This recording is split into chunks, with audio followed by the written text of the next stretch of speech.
the clergy. But I have to confess to you that I am not going to hold my breath for 1 second in spite of the depth of the scandal, because all of this stuff has been in the public eye since 2002.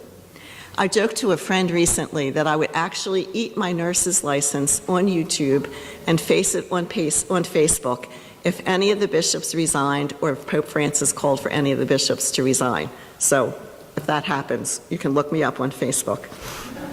Because I rather suspect that there is a grand jury report in every single city, in every single diocese, in every single country of the world. I rather think that the hierarchy fully expects that the people will accept their endless apologies and move on, just as they've done so in the past. And if you recall, this is the 4th grand jury report in Pennsylvania, and each one has been equally horrific. But it just seems to blow over because so many good people really believe that it's their church, and they show up one Sunday and they make their donations, even as the bishops continue to call all the shots. As you know, time is always on the side of tyrants. On the other hand, the traditional Catholic Church, the church characterized by these sex scandals, they regard women like me as anathema. Pope John Paul II instructed Catholics that they weren't even supposed to talk about women's ordination. And according to the papal pronouncement made by Benedict in 2009, when we all allegedly excommunicated ourselves, illicitly ordained women like me are worse than pedophiles. And you heard, that's exactly what was said. We are worse because we actually are a threat to the survival of the Catholic Church. It's unbelievable. I actually wrote something that was in the Philadelphia Inquirer that addressed this issue. And unfortunately, some members of the clergy pass this on to their faithful babes, which has often resulted in some unkind actions like sending nasty emails. And those members of the clergy who do support women priests keep their lips sealed lest they lose their job, because sadly, their first loyalty is to their bishops, to whom they took an oath of loyalty, not to their people, and not even to truth or justice, but to the bishop. So it is really no wonder that the Catholic Church is one hot mess. But then it's always been. We just didn't know about it. The excommunication and the lack of support really doesn't bother me in the least. I just tell you about it to give you some perspective. Because over the course of the last 12 years, I've come to live most comfortably on the inside of that edge, or on the edge, or on the ledge, with my fellow cliff dwellers, almost all of whom are refugees from the institutional church. I used to joke and call our parish the island of the lost toys. Anybody remember that from the 1960s, Rudolph the Red-Nosed Reindeer? Yeah, only we aren't the least bit sad, and we don't seek acceptance or approval of the institutional church. As songwriter Sarah Groves expressed the sentiment we at Mary Magdalene feel, the place that used to fit me cannot hold the things that I've learned. So in other words, the community of St. Mary Magdalene, my parish, has officially gotten over the Catholic Church. So my preparation for living on the edge began when I was a kid growing up in Port Richmond. In spite of the fact that I attended Catholic school in Philadelphia from first grade to college, and I learned very well the party line of obedience and conformity, it didn't take too much time for me to realize that the edge that I've been mentioning, the once feared area where the church warned we would be gnashing our teeth trying to get back in, that edge is really a very desirable place.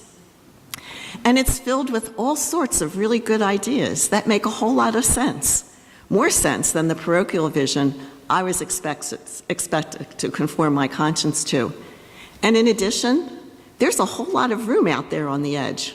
And best of all, I came to realize that some really interesting people lived out there on that ledge. So I'm in the process of writing my second book that I'm going to call Taking Out the Saints. And in that book, I hope to replace traditional Catholic saints like popes and members of religious orders, royalty, Catholic apologists, defenders of the faith, and doctors of the church. And I'd like to replace them with people like Dietrich Bonhoeffer, Dorothy Day, Martin Luther King, Irene Sen, Hannah Senesh. Oscar Schindler, and Cesar Chavez. I'm glad that you awakened my conscience to him. I had forgotten about him, just to name a few. And these people need to be canonized as saints for the world, models upon which people of any age or religious background can model their lives in order to repair the world in which we live, a task that is far more important than following any church's dogma or doctrine or creed or worrying about one's personal salvation, which is oftentimes, unfortunately, the driving force behind much of what Rabbi Rami Shapiro calls name brand religions. And what I found while doing my research is probably going to be very obvious to all of you sitting here. The majority of people who have done anything worthwhile in this world occupy the ledge, like Cesar Chavez. They have all been outliers, almost to a person. The existence of some might be a footnote in an academic book, in some out-of-print, a footnote in an out-of-print book that somebody like only me, a nerd, would read. Or more important, movements that are ignored by mainstream history. Anybody here ever hear of the Poor Men of Leon? Good group to look up. We might know them by the charges made against them because their books might have been burnt. They might have been burnt. Their theories might have been discredited, their motives suspect according to the authorities who believe that they are in charge of the historical narrative. So let me give you a couple examples. I found a book in the Lutheran Seminary library called Holiness in the Old Testament. I told you I'm a nerd and I read really weird books. And it's by this Professor Snaith. I don't even think his first name was listed. Fluent in many ancient languages, Snaith wrote back in the 1940s that what became Christianity was influenced more by early Greek Christians relying upon the philosophy of Aristotle and Plato than by the vision of Jesus. And this insertion of unbaptized Greek philosophy into what became Christianity altered its path. So it was these Greek Christians, and not Jesus, who formulated the Nicene Creed and the Trinitarian theology. One example in his book was absolutely breathtaking, and I think it bears with what's going on in the Catholic Church today. Snaith claimed that Greek Christians mistakenly used the Greek word hagios rather than hieros. I don't know if any of you are linguists, I'm not, to translate the Hebrew word for holy. According to Snaith, this mistranslation using hagios added the dimension of purity to the definition of holiness, which led to the Christian belief that sexual purity and celibacy were required for one to be holy and pleasing to God. So one must wonder what the Western world would look like had purity and asceticism not been an indicator of holiness. My second example is a new book called Crispina and Her Sisters. Anybody hear of that one? It's a great book, a little long, but good. The author, a religious sister named Christine Schenck, studied the grave inscriptions of hundreds of tombs in the catacombs of Rome, where she found any number of inscriptions and sculptures and pictures of powerful women who are pictured as presiding at the Eucharist, standing with scrolls and with hand gestures indicating that she, the woman portrayed, is teaching the men. And from her research on hundreds of these tomb inscriptions, Schenck claimed that the women in the early church were much more powerful and influential than the men, who were reluctant to convert to Christianity until it became the official religion of the empire under Constantine. In addition, those of us in the women priest movement have followed the work of archaeologist Dorothy Irwin, who repeatedly debunked the institutional church's claim that there were never women priests by presenting them with photographs of ancient tombstones inscribed with the names of women priests and deacons. So carved right there in ancient stones are the words, Leda, a priest, Julia, a priest. There's even a mosaic in Rome of a Theodora Episcopa, Theodora the bishop, and someone actually tried to scratch out the A and change it to a US, so she would be a man, or I don't know. What they like to claim is all these women who were clearly priests and bishops and deacons were the wives of priests and bishops and deacons, because their tradition is more important than historical evidence. The third example is one of my favorites, Arnaldo of Brescia. I told you I was a nerd. So he was born in 1090, and he was hung by the Papal States for heresy in 1155. Arnaldo was an Augustinian monk who called upon the very rich imperial church to renounce its wealth. He claimed that the clergy who owned property had no power or right to administer the sacraments. And when the people of Rome asserted their ancient democratic rights and formed the Commune of Rome, Arnaldo supported the people and helped to exile the Pope. And for his efforts, this is why he's so important, he is called the father of political heresies. How would you like to have that title? I would. So anyway, he was killed by the Pope and his books were burned. But his reputation as a hero of the people outlasted the Papal States. His city of Brescia erected a monument in his honor in 1882 after the demise of the Papal States.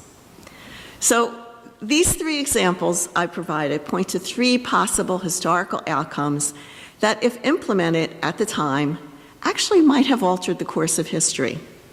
But since all of the actors were outliers and edge dwellers, nothing happened.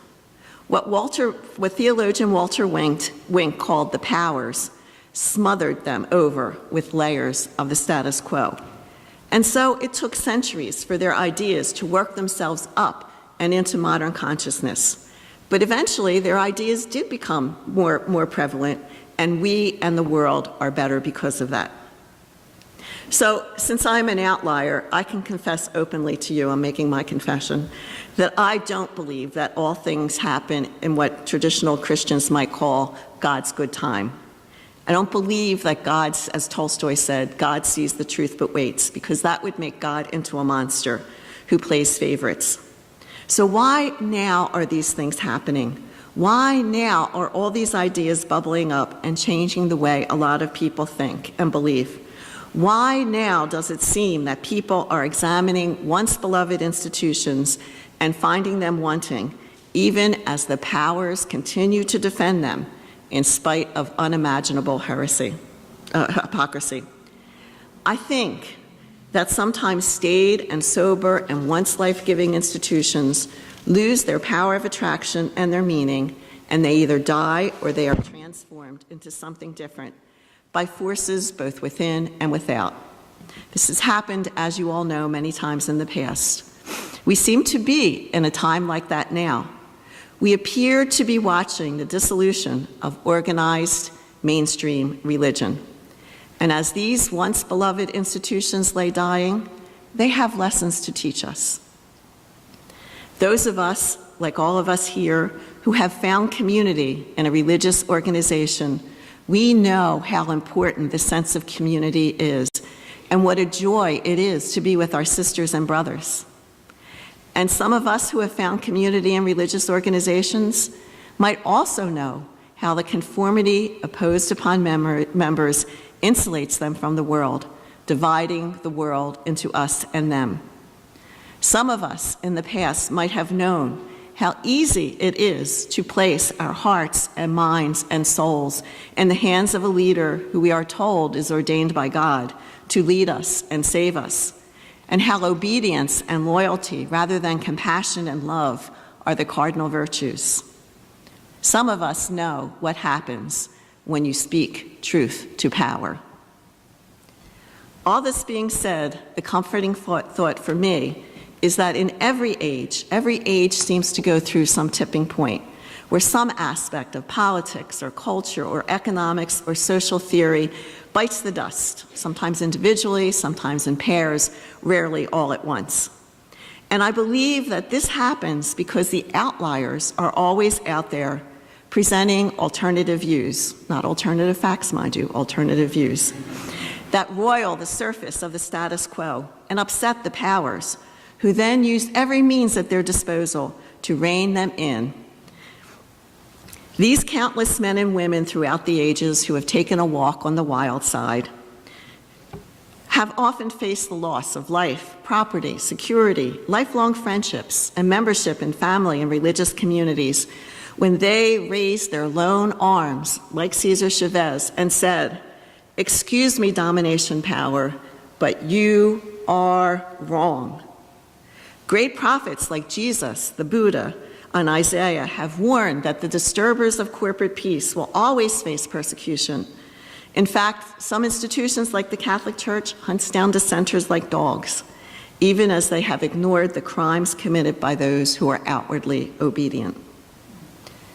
So, in spite of this warning, it is important for people of goodwill to be willing to take a walk on that wild side, to live on the edge, sometimes at great risk, and refuse to be lured and co-opted, what has often been mistranslated as the flesh by those pesky Greeks, or by what someone would call Satan or the devil, but what is in reality the domination system, the status quo, the powers that are always at work everywhere to lure us away from what is good in the world and good for the world.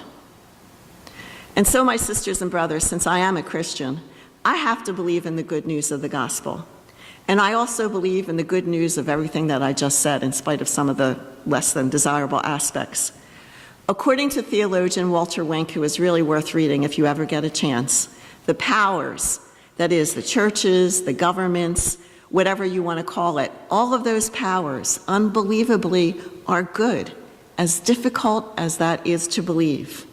But they are simultaneously fallen, sometimes very badly. But they are all, even at their very worst, capable of redemption, just like human beings. And that should give us hope, I think, in the difficult times that we are going through. And so we, all of us here together, regardless of our religious or our political backgrounds, we all are the agents of redemption. In redeeming the powers, something that must be done in every age, in every country, in every faith, in every institution, we redeem the world, and we make it the kingdom of God, or heaven, or peace, or nirvana, or whatever you want to call it.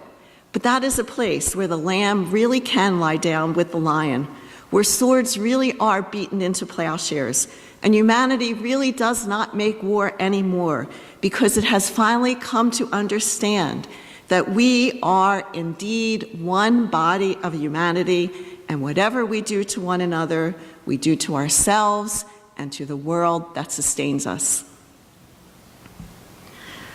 Rabbi Rami Shapiro told a story in his book of an old nun who was going to receive a special honor from the Dalai Lama, and she was warned, do not make any physical contact with His Holiness.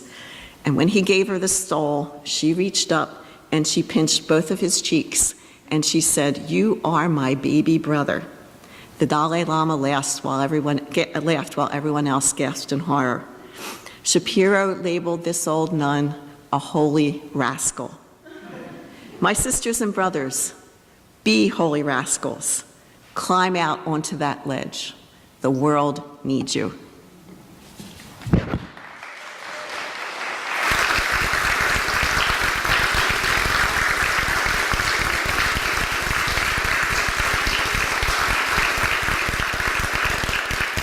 We cannot seek achievement for ourselves and forget about progress and prosperity for our community.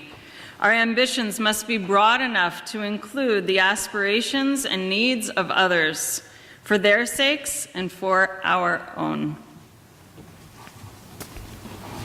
The postlude is actually a musical setting of what Kirsten used early on in the service. I think for the chalice lighting, was it? It's 10:27 in your teal hymnal if you kind of want to follow along. It's a wonderful tune and a powerful setting of words.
Let us pass the peace.